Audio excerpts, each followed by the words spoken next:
Hi, I'm Rob, and in this Gems of War video, I'm going to take a look in the Soulforge and tell you what I think is good and bad in there, what's worth crafting and what you should possibly avoid or wait for.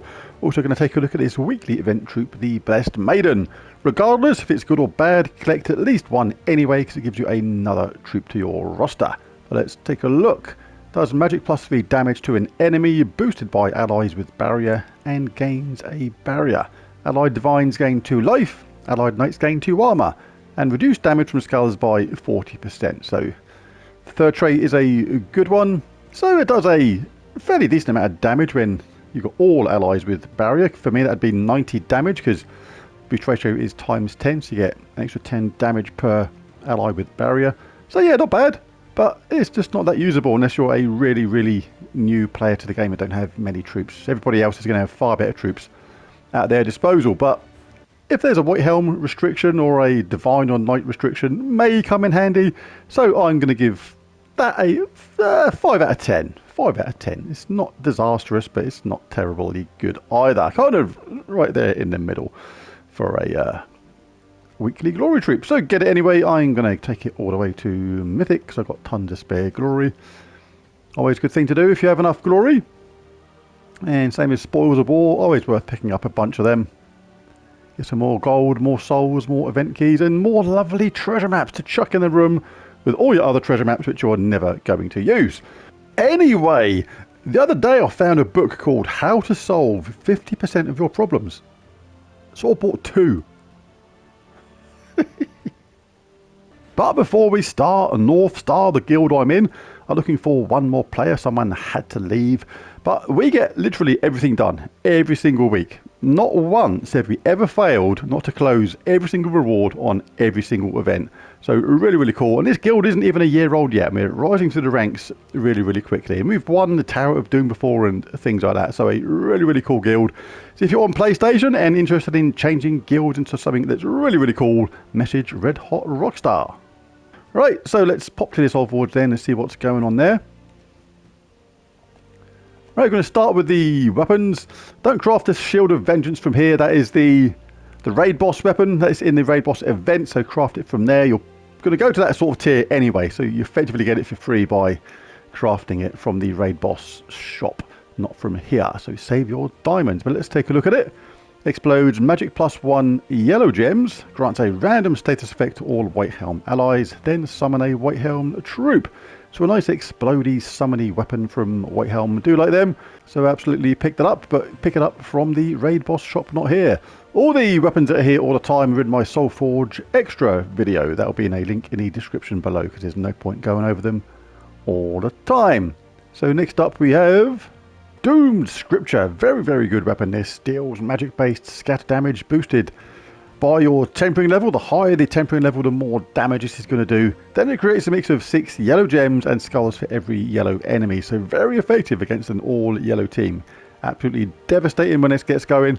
Give 3 magic to all allies, and if the enemy has a doom, give 5 more. So very nice doomed weapon, that one. Very good indeed. Divine Protector.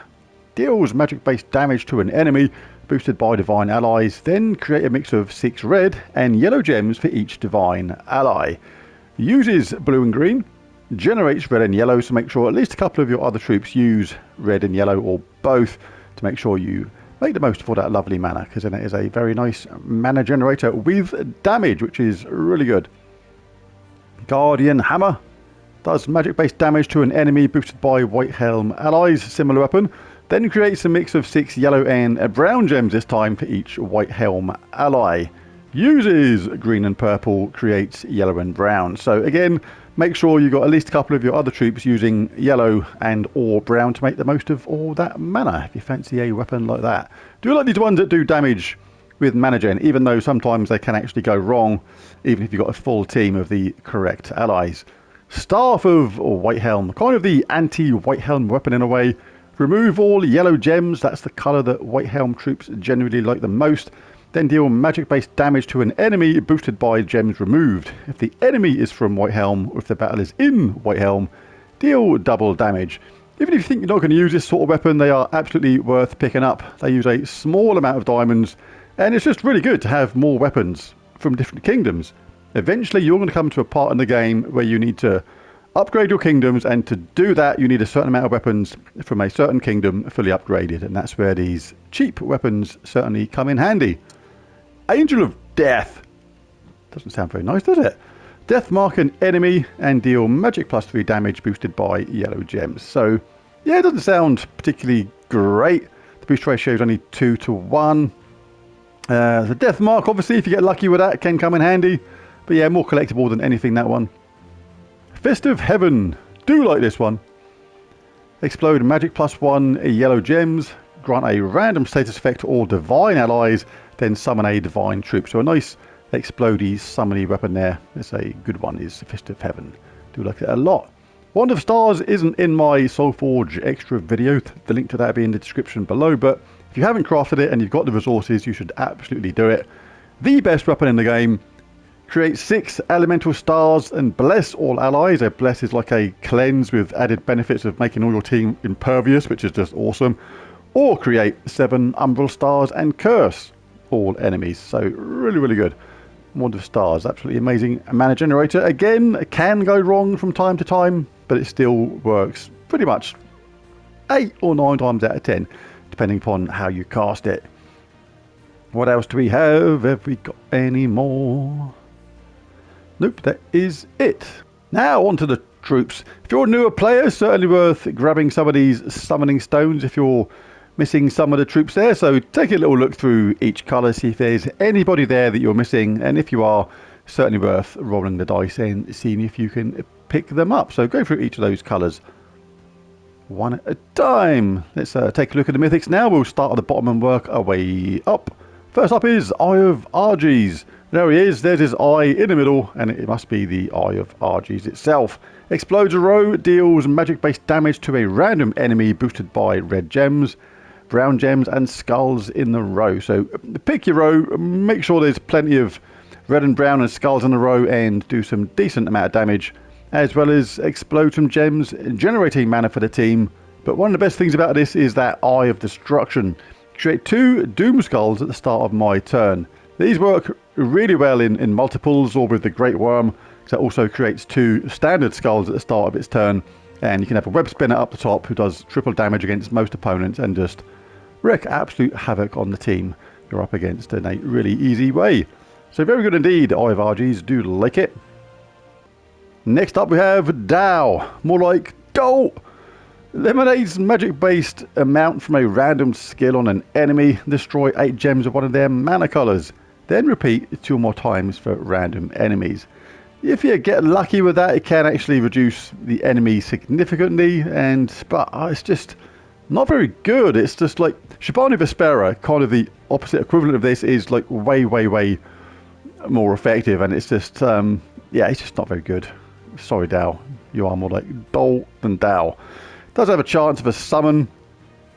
Dow's lamp at the bottom there, but it obviously means you've got to have lost somebody to benefit from that in the first place. So, yeah, not too clever, that one. For me, Mambasira does a okay amount of damage to 6 random enemies, depending upon your luck.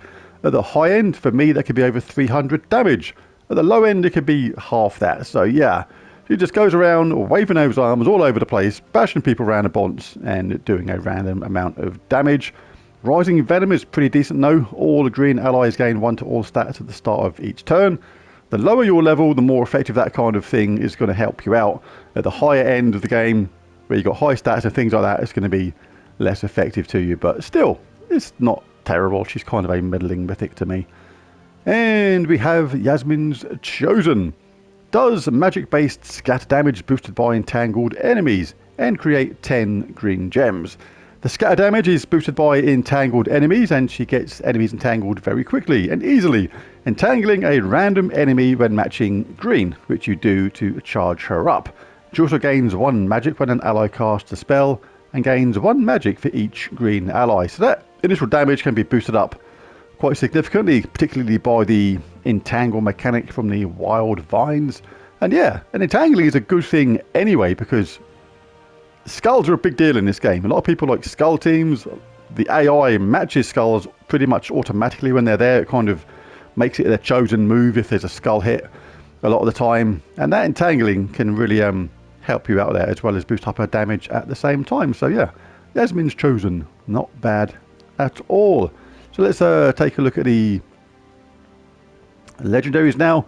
Don't usually say craft legendaries from the Soulforge. You're better off kind of saving your diamonds for the much harder to get mythics. These kind of things will pop up in chests just randomly, so save them for that. But first up we have Imp of Love. Deals scatter damage and charm a random enemy. A charmed troop deals its attack as damage to the troops above and below, which can be actually very, very devastating if you're against a really powerful team with high levels of attack. If I am wounded, either bless all allies or give 3 magic to all allies. So it also gains 8 magic on red gem matches, which is pretty cool, as well as bonus red from red. So Imp of Love, pretty decent still. The Dragon Soul explodes magic-based random gems, deals 8 damage to all enemies, that's a preset amount, boosted by the number of dragon allies, and gain 15 souls. And who else do we have? We have Obragonia. Does magic plus 2 damage to all enemies and inflicts bleed. Can be pretty good in a damage to all the team. Bleed is effectively true damage, and bleed a random enemy when matching green gems. And last not least we have Guryon. Converts green to blue and purple gems to doom skulls and drain 2 mana from all enemies. What you're normally looking for on those conversions is a 4 match on one or the other, particularly the doom skulls. Then you can do a lot of damage as well as get an extra turn at the same time. So pretty nice for that. And summons a Doomstorm at the start of battle is handy. And poison and stun a random enemy when matching 4 or more gems is pretty cool too. So yeah, some okay troops here, but no one particularly outstanding. So with that in mind, who gets my Mythic of the Week? Well, it's not you, Dow. You're more dull than Dow. Mambasira, a bit too random on the damage. Do quite like Yasmines Chosen, but she's very specific for certain teams, but very, very good when you need Entangle. And that basically leaves Eye of Arges, doesn't it? So Eye of Arges is going to get it this week. Explode in a row, doing a decent amount of damage to a random enemy, boosted by the gems destroyed, as well as that rather awesome create 2 doom skulls at the start of my turn. Combine that with even more of him or more great worms, and you can create just random skulls every round and devastate the enemy with a really powerful troop up the top who does a lot of damage. So Eye of Arges gets my Mythic of the Week. But there it is, there's the video. If you enjoyed it, found it useful and helpful, it'd be really cool if you bash that like and subscribe button, it really does help. Feel free to share the video amongst your other guildmate players and other Gems of War players, things like that. And thanks for watching, and I'll catch you again next time. Bye for now.